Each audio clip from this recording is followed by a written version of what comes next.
Hola, ¿qué tal? Yo soy el doctor Oscar de la Garza y esta vez quiero hacer un video un poco diferente y ponerlos detrás del escritorio. Entonces, el día de hoy le pedí a la licenciada Aranza Nieto que nos estuviera acompañando. Ari, ella es maestra en neuropsicología infantil y además es maestra en análisis de comportamiento aplicado. Además, ella es directora del Centro Glasny, también el cual fundó hace un par de años ya, y tiene más de 10 años de experiencia hablando sobre trastornos del neurodesarrollo. Ari, todo un honor que me estás acompañando, que nos estés acompañando con todos para podernos platicar un poco de todo. No, muchas gracias a ti por invitarme, gracias por este espacio.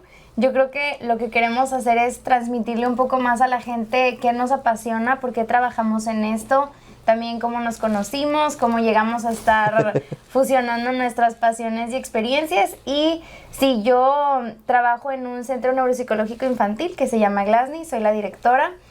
Mi principal enfoque pues son los trastornos del neurodesarrollo infantil y hoy vamos a hablar acerca del autismo, ¿verdad? Exactamente. Entonces, aprovechar que es el mes de concientización del autismo, aunque ya mero se termina el mes, sí queríamos hacer este video un poquito para platicar acerca de las experiencias que hemos tenido. Y pues antes de empezar con todo esto, pues a Ari la conocí hace casi 2 años, que me invitó a trabajar con ella en un proyecto que estaba haciendo de justamente como para diagnóstico temprano y de escritorio con pacientes con trastorno espectro autista, un proyecto muy interesante. Y pues de allí salió plática tras plática tras plática y horas de pláticas donde vimos que muchas de nuestras ideas estaban muy en conjunto para poder ayudar a esta población tan importante y que hay mucha falta de información en cuanto a esto. Sí, sobre todo yo creo que algo muy importante es compartirles que Oscar y yo nos conocimos y nos hemos llegado a convertir en buenos amigos porque nos gusta hacer las cosas bien. Estábamos súper apasionados en poder proponer, no sé, tamizajes, evaluaciones que estuvieran bien enfocadas.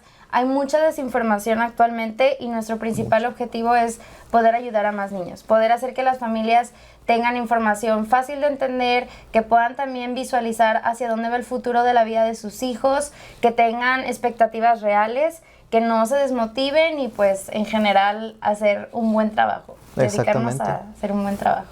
Y pues además de mostrar que la importancia de hacer la dupla neurólogo-pediatra, neuropsicólogo, porque es un trabajo en equipo lo que nos va a estar ayudando para sacar a los niños adelante, poder darles mejor oportunidad para que tengan un buen desarrollo o que puedan recuperar cierta función de las áreas de mayor dificultad. Sí, hablando un poco acerca del tema de neuro, que creo que es lo que más nos apasiona, es muy importante que las familias puedan entender la importancia de hacer un diagnóstico. Actualmente la vida de un niño puede cambiar radicalmente si haces un diagnóstico desde los 2 años. Bueno, no se puede emitir oficialmente el diagnóstico, pero ya puedes entender cuáles son las alertas tempranas, puedes tener muy clara el panorama de hacia dónde va a ir el diagnóstico, y si haces una buena mancuerna con el neuropediatra o el neurólogo y el neuropsicólogo, definitivamente los papás van a poder tener claro cuáles son las características de sus hijos, si encajan con algún tipo de diagnóstico y más o menos cuál sería el pronóstico de pues haciendo un buen trabajo hasta dónde pueden llegar, que pueden llegar muy lejos. Claro, lo que mencionaría es correcto. Generalmente vienen, es lo que me he dado cuenta últimamente, que ya llegan papás preocupados. Es que mi niño tiene 1 año de edad, tiene 1 año y medio, tiene 2 años. Es que me dicen que mi niño tiene datos de autismo. Entonces vengo por un diagnóstico y eso es algo muy importante que siempre mencionamos. No podemos emitir un diagnóstico de trastorno espectro autista hasta que el cerebro ya haya cumplido cierto tiempo de maduración y que ya esté hasta cierto punto desarrollado, que generalmente eso pasa entre los 5 y 6 años de edad. Entonces, sí, antes de eso, solamente podemos estar viendo los datos de alarma como me refieres, ciertos puntos específicos que nos van a estar preocupando. Sí, si quieres explícales un poco cuál es el principal rol de un neurólogo, neuropediatra, y luego también que entiendan la parte del neuropsicólogo, porque la mayoría de los papás llegan y dicen, no, o sea, ni siquiera sabía que existen los neuropsicólogos y como que piensan que el neuropsicólogo y el neurólogo hacemos lo mismo, entonces creo que sería importante como que en términos sencillos explicarles para qué somos. ¿Por qué es importante cada uno de nosotros? En neurólogo en sí me voy a estar enfocando primero a la parte física y a la parte de enfermedad, que no haya ningún problemita que me haya causado esto, algo orgánico, algo propio del cerebro, que no haya alguna enfermedad subyacente o alguna otra complicación de el mismo trastorno espectro autista. Y de eso estamos evaluando y nos estamos apoyando mucho aquí ahora sí con la parte ya de comportamiento, la parte conductual, cognitiva, que es También, por ejemplo, nosotros les pedimos a los papás que ya nos digan si sus hijos convulsionan, si tienen alguna otra complicación fisiológica que realmente nosotros no podemos evaluar. Nosotros evaluamos el comportamiento del cerebro a través de actividades que se le ponen a los niños. Una evaluación neuropsicológica completa no siempre aplica con todos los niños porque cuando están muy pequeños necesitas muchísimo ojo clínico para saber qué cosas sí saben hacer de acuerdo a su edad, cuáles no, y aparte cuáles son las características de la forma en la que se comportan que pudieran encajar con cierto diagnóstico. Una vez que nosotros hacemos eso, esas evaluaciones les pedimos a los papás que se las compartan a su neurólogo o neuropediatra de cabecera para que ahora sí podamos estar trabajando en colaboración y en equipo, y que si el neuropediatra ve que pasa algo con convulsiones o cosas por el estilo, nos informen porque si no, no podría tener progreso la terapia. Un niño que está fisiológicamente sano, si se pudiera decir así, ya puede tener un proceso de intervención muchísimo más efectivo y pues ya podemos estar todos alineándonos hacia los mismos objetivos. Comunicación entre nosotros siempre es lo más básico. Todas las partes que están involucradas con el niño tenemos que estar comunicándonos, saber qué es lo que está pasando en todo momento y también de esta forma poder estar viendo cómo va progresando el niño. Entonces es algo muy importante. Y ahorita también mencionaste algo que siempre también he tenido duda. No es lo mismo un niño de 1 año, no es lo mismo un niño de 8 años. El cerebro está maduro de diferente forma. Niños de 8 años hasta ya pueden llegar a tener algunas palabras. Niños de 1 año, incluso yo te podría decir, podemos llegar a sospechar, algunos neurólogos dicen antes del año, pero vamos a marcar más o menos del año para hacerlo sencillo. Sí. ¿Cómo los llegas a evaluar? ¿Qué es lo que ves? ¿Haces algo diferente? ¿Cómo los ves tú? Sobre todo tocando ese tema, la parte del diagnóstico temprano, yo creo que puede cambiar por completo la forma en la que como sociedad somos inclusivos. Para mí es el tema que más me obsesiona, porque justo nos conocimos porque yo estaba desarrollando una plataforma que va a servir como herramienta de tamizaje, que no voy a hablar de esto en ese momento, pero precisamente es la importancia de darles a las personas información que uno los ayude a llegar a una consulta y decir, tengo dudas, mi hijo está teniendo conductas que no van de acuerdo a lo que yo estoy viendo con otros niños de su misma edad, encaja con algún diagnóstico, puedo hacer algo al respecto. Y lo que dice Oscar es que cuando un niño tiene una intervención a partir de los 2 años, han llegado familias, de hecho referidas de Oscar, de 1 año, 10 meses, que ya están notando alertas tempranas. Es muy importante que, aunque no se pueda todavía concretamente decir el diagnóstico porque hay ciertos criterios, ya empiezas a hacer una intervención que le sirve muchísimo para poder avanzar. No es lo mismo que llegue un niño de 8 años que nunca ha tenido un diagnóstico y que cumple con todos los criterios, a que llegue un niño de 2 años que cumple con todos los criterios pero que apenas va a comenzar con la intervención. Lo más importante es que empiecen la intervención desde que están muy chiquitos, porque entonces van a poder tener oportunidad de saber si se van a poder expresar verbalmente, si van a tener que utilizar señas para comunicarse, si van a tener que utilizar otras herramientas. Contra un niño de 8 años que llegará a ser no verbal, pues lo más probable es que a los 8 años, si es no verbal, se mantenga no verbal. Entonces es muy muy importante la intervención temprana. Sí, pues el cerebro de un niño entre más chiquito es de plastilina. Por algo se le llama plasticidad cerebral. Entonces, entre más estímulo, entre más trabajo se le esté poniendo, va a haber formas que el mismo cerebro va a estar aprendiendo y que tiene más oportunidades. Sí. Entonces, y eso es algo padre, porque también me ha tocado muchos pacientes que llegan tanto por ellos mismos, por la preocupación de ellos mismos, porque algo les llamó la atención, se pusieron a buscar, les salió en alguna página de Google autismo y dijeron, necesito ir con un neurólogo, ellos mismos, o que ya vienen referidos del pediatra. Entonces, desde forma más temprana ya estamos teniendo estas, pues ya la preocupación de atender y empezar a buscar. Es lo que me ha tocado ver, que ya llegan, doctor, yo ya vi, yo ya investigué, trae muchos de los criterios de autismo y estoy preocupada, pero vamos a seguir adelante. Vengo por un diagnóstico y ¿qué voy a hacer ahora con mi hijo? Sí, claro. Entonces, y eso es lo padre, porque ya traen cierta información, ya traen, se les ha quitado ya mucho de ese estigma y esa preocupación de que es que mi hijo no va a ser normal, es que mi hijo está enfermo, y ya llegan con esa iniciativa, ok, ya tengo esto, ¿qué puedo hacer para mejorar?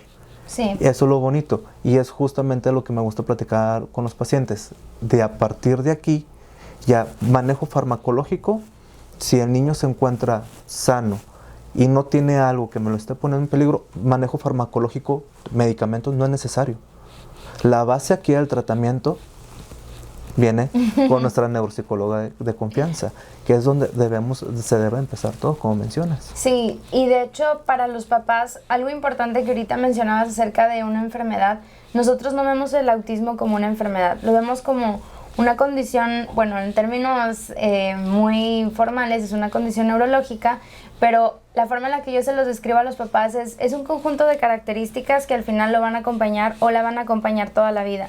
No piensen que el autismo es una limitante, no lo vean como algo de lo que no lo puedan mencionar en voz alta, porque eso es precisamente lo que como sociedad nos hace estar muchísimo más atrás con respecto a la inclusión. Ustedes quieren un lugar en donde sus hijos puedan ir a un colegio y los puedan admitir inmediatamente, tengan o no tengan autismo. Y para poder hacer eso tenemos que decir el nombre en voz alta, tenemos que decir, sí, mi hijo tiene autismo. Y tener autismo, yo sé que está asociado a muchas cosas incorrectas, como personas que viven en su propio mundo, personas que tienen problemas de integración sensorial y constantemente se tapan los oídos. El autismo realmente no es eso. La principal característica del autismo es una carencia de teoría de la mente, que es que no pueden interpretar el pensamiento de otras personas como lo haría el resto de la gente. Básicamente, imagínense si yo, por ejemplo, ahorita veo a Oscar y le hago, él estará pensando que grosera, que mala, o está teniendo un mal día, está leyendo mi expresión facial y por lo tanto está entendiendo mi mente. Las personas con autismo les cuesta muchísimo trabajo hacer eso. Cuando son niños chiquitos es muy difícil hacer la misión del diagnóstico porque tienes que tener mucha experiencia en saber cómo identificar aspectos de teoría de la mente o cognición social, entre otras cosas. Entonces, si dejamos de ver el autismo como una enfermedad y solamente lo vemos como un conjunto de características, yo creo que número uno, los papás van a poder hacer muchísimo más por sus hijos, y nosotros como profesionistas nos están dando una puerta muchísimo más grande para poder hacer una intervención que funcione y que además podamos trabajar en equipo. Es muy difícil que tengamos que estar convenciendo a las familias de que el autismo no es algo malo, de que simplemente es una condición que bien trabajada o con una buena intervención pueden ser personas extraordinarias, porque además tienen fortalezas muy específicas asociadas a ciertas obsesiones. Pero pues nosotros somos obsesivos también, entonces... También. Un poquito, nada más.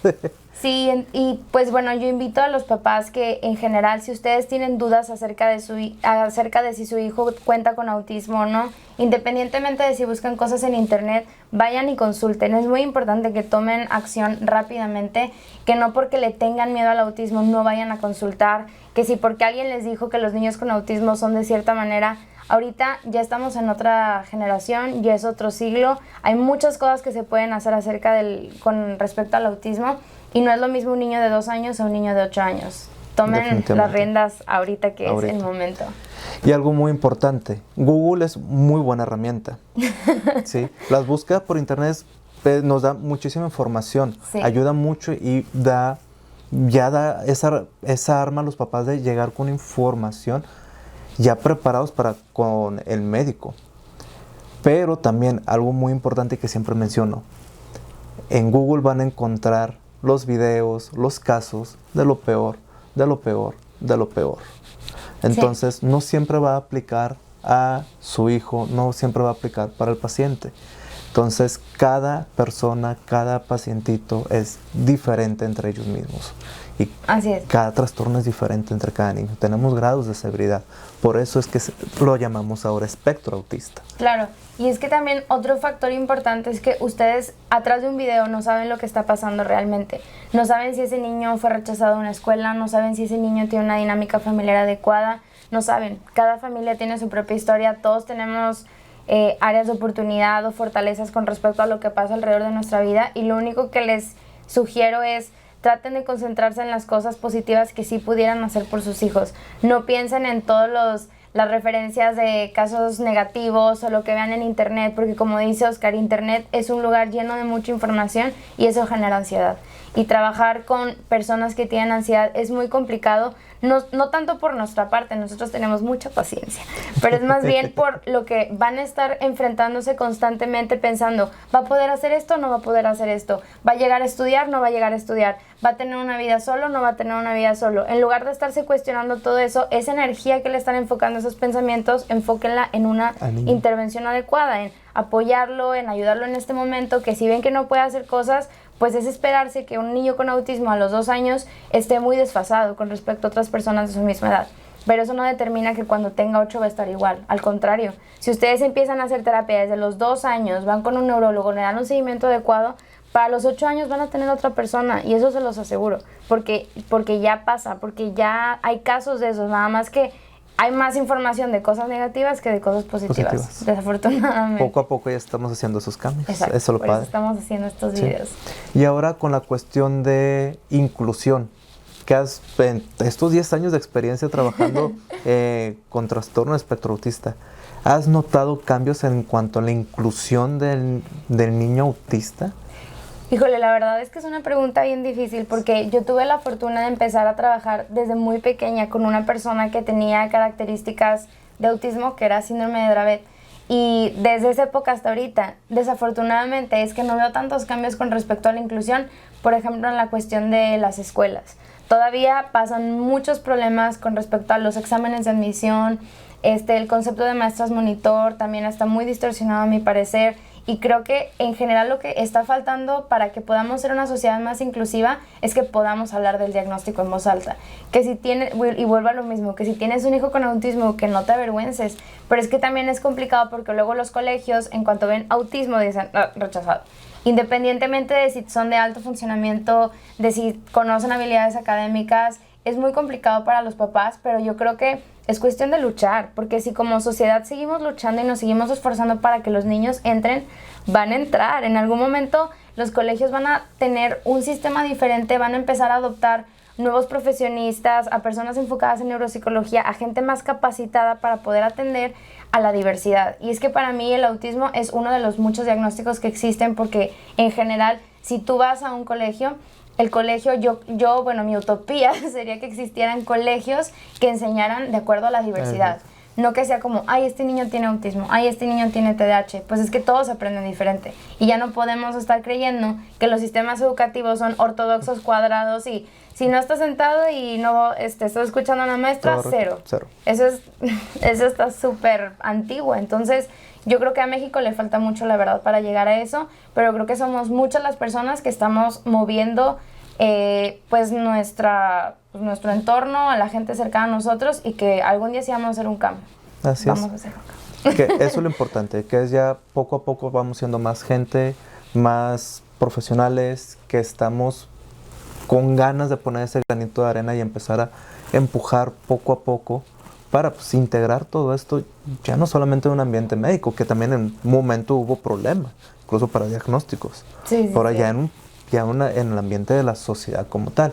Y es algo que también, al menos de forma global, he visto que ha habido más inclusión, o al menos también mayor intento de incluir y de disminuir ese tabú que existe en sociedad, donde el autismo es un mal diagnóstico, o que es una persona que va a tener muchos problemas. Y eso me ha tocado verlo con muchas películas, muchas series donde están platicando, que ponen un personaje con ciertos rasgos autistas. Y eso, aunque en algunos momentos termina siendo cómico, pero se está enseñando a la población de una forma amena, bonita, ok, pues hay algo que te está teniendo dificultades, y lo enseñan a la población cómo tener la paciencia de, y eso es lo bonito. Sí, claro, como las series de Atypical. ¿Qué otras series están sacando? Por ejemplo, la serie Atypical, altamente recomendable, por favor, véanla, es muy importante. Pero sí, tienes razón. En general, creo que en el mundo se están haciendo más esfuerzos para que podamos ser una sociedad más inclusiva. Creo que a México todavía le falta mucho por recorrer, pero sí me da muchísimo gusto de que ahora, por ejemplo, las personas en el mes del autismo en otros países se visten de azul. Hay íconos, existen ya también celebridades que están asociadas al autismo, entonces... Y que lo dicen abiertamente. Exacto, y que lo dicen abiertamente. O que, por ejemplo, Alfonso Cuarón tiene un hijo con autismo y Alfonso Cuarón es un orgullo mexicano y el que lo diga en público invita a otras personas a que también lo reconozcan. No pasa nada, no es, como repetimos, no es una enfermedad, es simplemente una condición y tiene ciertas características. Pues todos tenemos ciertas características. Sí. Especialmente yo, ya lo conozco. Pero con eso quiero aprovechar y te quiero mostrar unos videos. Quiero ver qué llegas a opinar de ciertos videos Muy bien. que descargué. Muy bien. No sé si te llegó a tocar. Sí. La película Rain Man. Ajá. Ah, sí la conoces. La película Rain Man es de 1988. Todavía era una época muy temprana para autismo.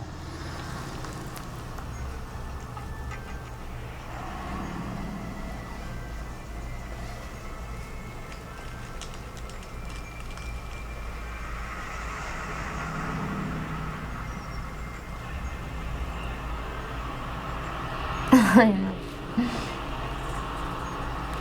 Claro.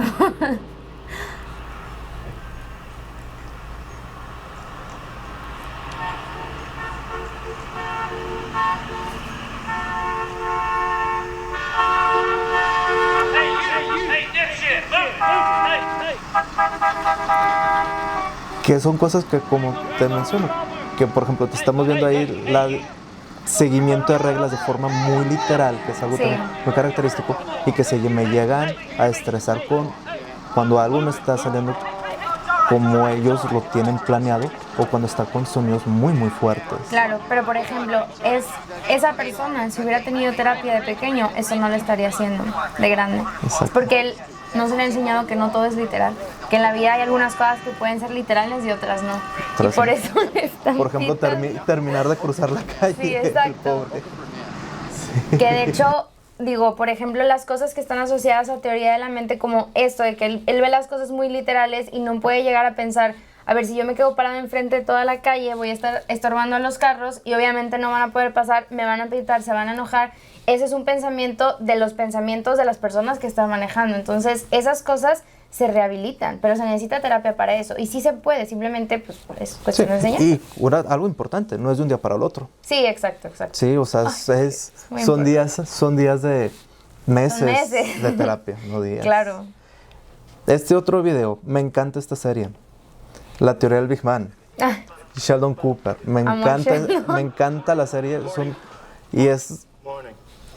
Me fascina ver todos los grandísimos ejemplos y esos focos importantes, aunque abiertamente no se ha mencionado al personaje como trastorno de espectro autista, pero tiene muchos focos rojos que llaman la atención, incluso lo mueven hacia un síndrome que anteriormente se conocía como Asperger. Sí, Sheldon ahorita estaría como en autismo de alto funcionamiento, más un coeficiente intelectual de altas capacidades.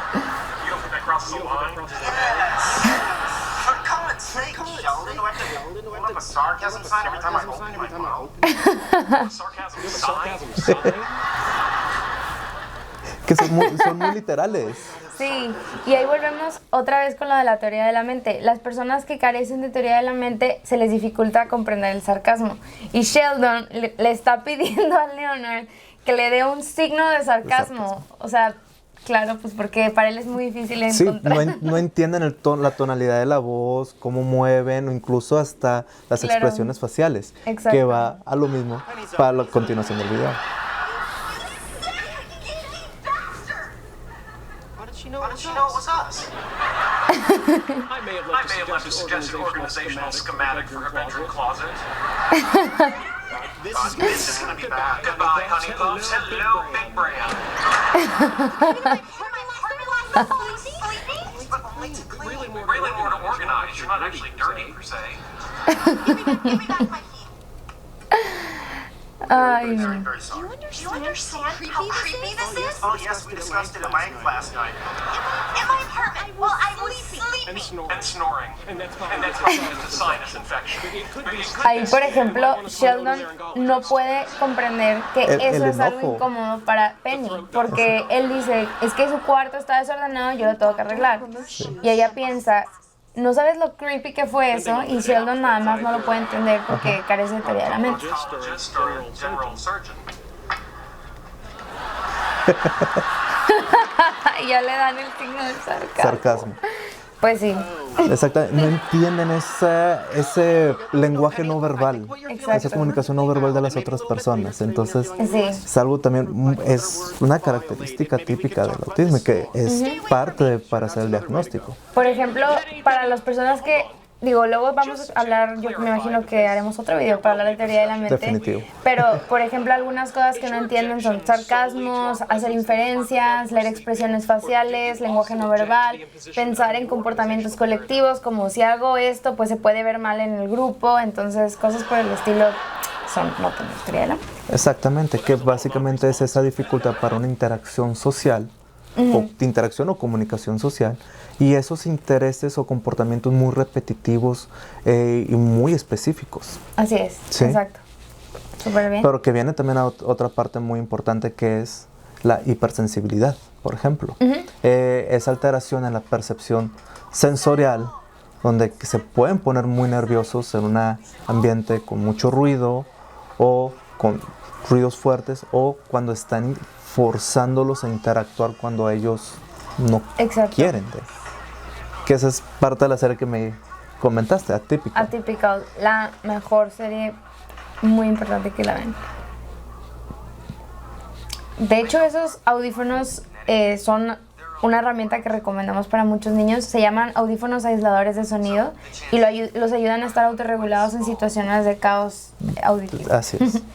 Muchas gracias. We do have Y que vamos a lo siguiente. and bullies and other Profesores que no se les avisa o que no se les platica y que no entienden qué es lo que está pasando por la mente de la persona o del niño, y donde le Exactamente. causa mucho estrés y que no sabe cómo lidiar con él Exacto. y que escapan de la situación. Es en el mejor de los casos. Claro.